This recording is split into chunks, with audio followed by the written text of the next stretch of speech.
Le JT spécial CIFEM, c'est au Havre, au Carré des Docks. On y va tout de suite.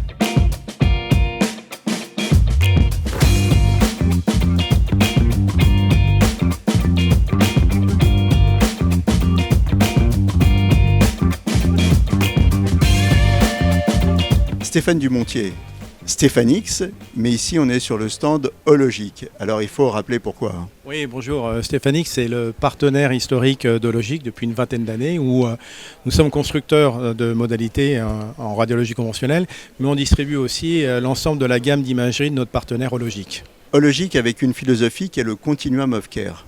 Absolument, parce qu'il est important pour nous de dépister, caractériser, éventuellement faire un geste interventionnel, traiter et suivre ce traitement dans le temps. Donc c'est vraiment un continuum dans la prise en charge de la santé mammaire. Suivre le traitement dans le temps, y compris après le cancer. Absolument. Une donnée importante qu'on appelle un indice de cancer, le BCI, c'est de savoir comment a répondu une patiente à un traitement, par exemple, de chimio néoadjuvante ou de radiothérapie, de s'assurer qu'après une certaine durée, il y a peu de chances d'avoir une récidive et donc de pouvoir avoir un indice fiable à donner à cette patiente. Alors, grande nouvelle cotation de l'angiomammographie, et vous avez des solutions, bien sûr. Absolument, grande nouvelle, surtout pour les patientes qui vont pouvoir enfin accéder plus facilement à cette nouvelle technologie d'angiomammographie qui permet de mieux caractériser des lésions difficilement visibles en 2D ou sous tomosynthèse, et donc des solutions tout à fait chez Hologic concernant l'angiomammo. Et des solutions moins anxiogènes aussi pour les patientes. Oui, tout à fait. Une procédure qui est mieux vécue pour la patiente, plus courte, plus facilement accessible par rapport à des délais d'accessibilité à l'IRM en particulier, une procédure assez longue sous IRM. Qu'est-ce qui caractérise la solution Hologic ?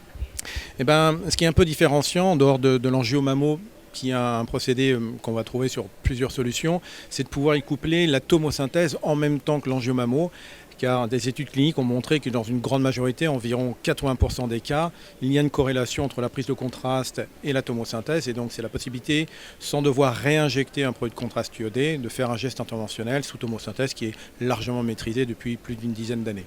Pour Hologic, l'intelligence artificielle, ça commence dès la captation de l'image. Absolument, plutôt que d'avoir une multitude de serveurs externes qui chacun fait une tâche, on pense que la philosophie de Hologic c'est vraiment d'appliquer l'IA dès la captation de l'image, donc au niveau du mammographe. Donc ces solutions d'IA sont intégrées dans le mammographe, indépendant d'une console externe, ce qui va permettre plus facilement le déploiement de ces solutions, leur maintenance et puis d'intégrer les nouvelles technologies qui arrivent. La radiologie, c'est aussi de l'humain, et l'humain, il regarde l'écran. Et vous avez essayé de comprendre comment tout ça fonctionnait avec de l'eye tracking et de l'intelligence artificielle, justement. Oui, tout à fait. Alors, cette idée n'est pas nouvelle, mais on s'aperçoit que le professionnel de santé, il a un volume d'images de plus en plus important à lire. Il y a une pénibilité, une fatigue de lecture. Et on s'aperçoit que si on suit le trajet de la vision du radiologue lorsqu'il interprète une mammographie, avec un système d'eye tracking, on peut potentiellement détecter une discordance de ce schéma de lecture et éventuellement indiquer au radiologue qu'il a potentiellement pas regardé une zone ou avec moins d'intérêt que d'habitude. Donc ça, c'est opérationnel ou c'est un projet en cours ? Non, c'est du work in progress parce que avant de mettre une solution commerciale, Hologic veut toujours qu'elle soit validée cliniquement avant. Donc c'est une des cordes à notre arc parmi d'autres projets en cours. On a parlé de l'écran, maintenant on va parler du pad. Qu'est-ce qu'il a de particulier ce pad ? Au départ c'était un pad de gamer, donc avoir le minimum d'interaction avec le minimum de déplacement de la main. Donc ce clavier a fait l'étude d'une étude clinique pour justement permettre au radiologue, il n'y a pas 50 façons de lire une mammographie.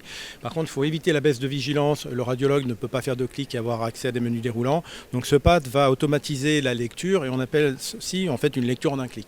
Les radiologues aujourd'hui ils sont surchargés, ils ont besoin d'outils pour optimiser leur temps sans perte de vigilance. Et là vous avez une réponse. Absolument. Là, si on prend l'exemple de la tomosynthèse où il y a énormément de coupes à lire, ce sont des coupes millimétriques. Si on prend cet exemple, 64 coupes sur ce sein, on a développé une technologie d'IA à intégrer, c'est du deep learning directement dans la console manip, ce qu'on disait au moment de la création de l'image. Et cet algorithme d'intelligence artificielle va redonner un volume avec 2 tiers de coupe de moins à lire, donc le radiologue va pouvoir lire plus facilement, il y a moins cet effet de pénibilité, mais surtout on peut visuellement déjà voir que cette image apporte plus d'informations, donc le radiologue gagne sur le temps de lecture, donc l'étude clinique a montré une réduction de temps de lecture 54%, il garde aussi en efficacité et en vigilance, et puis en termes de stockage, cette image-là pèse 2 fois moins lourd à stocker dans les PACS. Ce JT vous a été proposé par La Médicale.